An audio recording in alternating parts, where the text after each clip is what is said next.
আসসালামু আলাইকুম, তোমার নাম কি? আমার মোহাম্মদ তানভীর বাসা কোথায়? মুসাম্মদ। হুজুর আসসালামু আলাইকুম, বাসা কোথায় তোমার? জোরে ধরুন। আসসালামু আলাইকুম, বাংলা দিয়ে কেউ অ্যান্সার করে? এটা দাও, নাও নাও।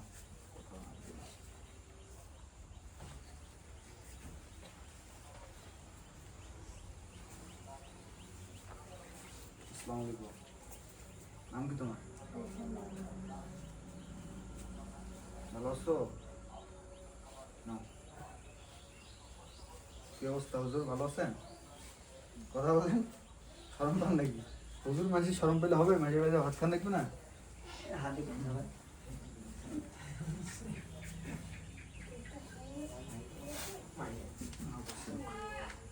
আমি এই পাশ থেকে